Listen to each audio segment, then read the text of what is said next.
오늘 우리가 함께 나눌 말씀은 요한복음 11장 1절부터 16절까지입니다. 시간 관계상 4절까지만 읽었는데 본문은 16절까지입니다.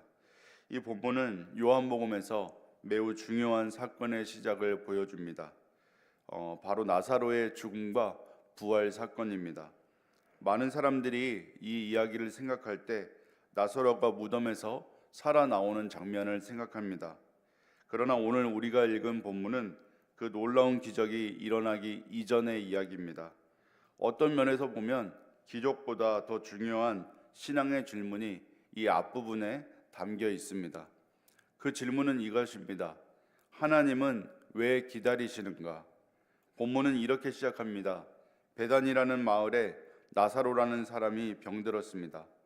베다니는 예루살렘에서 가까운 마을이었고 그곳에는 마르다와 마리아 그리고 나사로가 살고 있었습니다. 이 세 사람은 예수님과 매우 가까운 사람들이었습니다. 특별히 5절은 이렇게 기록합니다. 예수께서 마르다와 그 동생과 나사로를 사랑하시더니.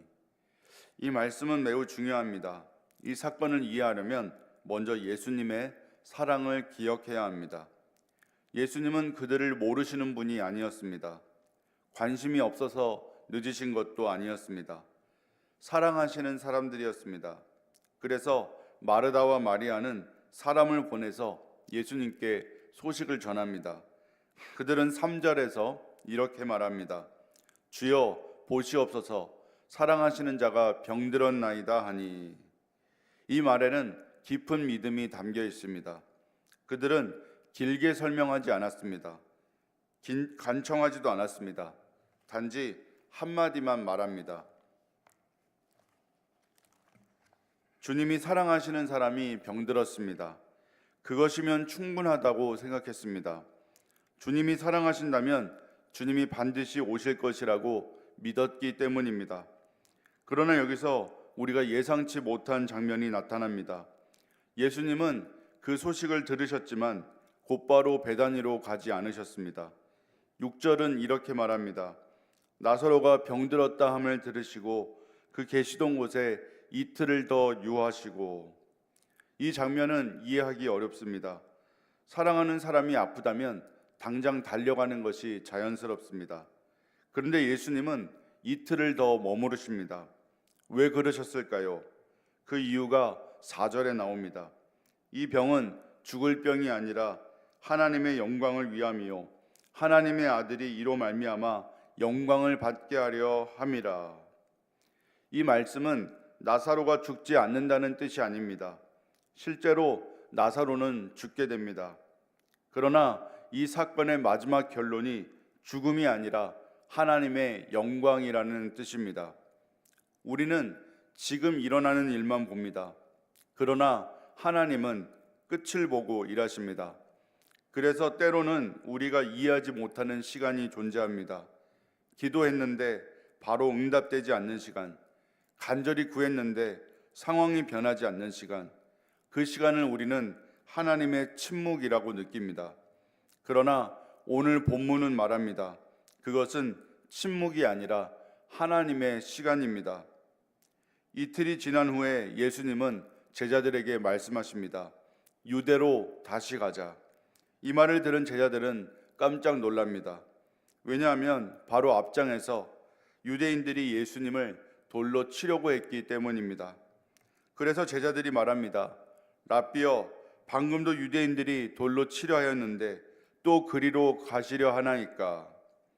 그들에게 예루살렘으로 가는 길은 위험한 길이었습니다. 그러나 예수님은 낮과 밤에 대한 말씀을 하십니다. 요한복음 11장 9절의 말씀입니다. 사람이 낮에 다니면 이 세상의 빛을 보므로 실족하지 아니하고. 이 말씀은 단순한 낮과 밤의 이야기가 아닙니다. 예수님은 하나님의 정하신 시간 안에서 자신의 사명을 이루고 계셨습니다. 하나님이 정하신 때가 되기 전에는 그 누구도 길을 막을 수가 없습니다. 그래서 예수님은 두려움 때문에 사명을 멈추지 않으십니다. 신앙은 바로 여기에 있습니다. 상황을 계산하며 살아가는 삶이 아니라 하나님의 뜻을 따라 걸어가는 삶입니다. 그리고 예수님은 나사로에 대해 이렇게 말씀하십니다. 우리 친구 나사로가 잠들었도다. 제자들은 이 말을 문자적으로 이해합니다. 잠들었으면 낫게 될 것이라고 생각합니다. 그러나 예수님이 말씀하신 잠은 죽음을 의미하는 표현이었습니다. 그래서 예수님은 분명히 말씀하십니다. 나사로가 죽었느니라. 그리고 이어서 놀라운 말씀을 하십니다. 요한복음 11장 15절의 말씀입니다. 내가 거기 있지 아니한 것을 너희를 위하여 기뻐하노니 이는 너희로 믿게 하려 함이라. 이 말씀은 조금 낯설게 들립니다. 왜 예수님은 그 자리에 계시지 않았던 것을 기뻐하신다고 말씀하실까요? 그 이유는 분명합니다. 제자들의 믿음을 세우기 위해서입니다. 하나님은 때로 우리의 상황을 통해 믿음을 훈련하십니다. 편안한 순간만으로는 믿음이 깊어지지 않기 때문입니다. 이 장면에서 한 사람이 마지막으로 등장합니다. 도마입니다. 도마는 제자들에게 이렇게 말합니다. 우리도 주와 함께 죽으러 가자.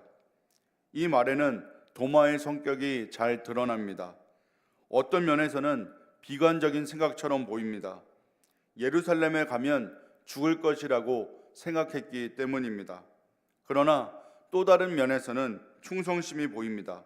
그래도 예수님을 떠나지 않겠다는 마음입니다. 완전한 믿음은 아니지만 그래도 주님과 함께 가겠다는 믿음입니다. 신앙은 언제나 완벽한 확신에서 시작되는 것은 아닙니다. 때로는 이해되지 않아도 주님과 함께 가는 결단에서 시작됩니다. 오늘 본문은 하나님의 시간에 대해 우리에게 가르쳐 줍니다. 우리는 즉각적인 응답을 원합니다. 그러나 하나님은 더 큰 계획 속에서 일하십니다. 그래서 때로는 기다리게 하십니다. 그러나 그 기다림은 버림이 아니라 준비의 시간입니다. 지금 우리의 삶에도 이와 같은 순간이 있을 수 있습니다. 기도했지만 상황이 변하지 않는 시간, 하나님이 늦으신 것처럼 느껴지는 시간. 그러나 오늘 말씀은 말합니다. 하나님은 늦으시는 분이 아니라 정확한 시간에 일하시는 분이십니다. 그래서 신앙은 상황을 이해하는 능력이 아니라 하나님을 신뢰하는 결단입니다. 지금은 이해되지 않아도 결국 우리는 하나님의 영광을 보게 될 것입니다. 우리의 삶 속에서도 그 하나님을 신뢰하는 믿음이 점차 자라나기를 소망합니다. 주신 말씀을 기억하며 기도하겠습니다. 사랑의 아버지 하나님, 우리는 때로 하나님이 늦으시는 건 아닌가 하고 의심하는 순간들이 있습니다. 그러나 오늘 우리가 말씀에서 보았듯이 하나님은 늦으시는 분이 아니라 정확한 시간에 일하시는 분임을 보게 됩니다.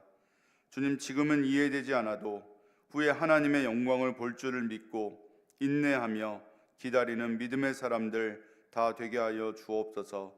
감사드리며 예수님의 이름으로 기도하옵나이다. 아멘.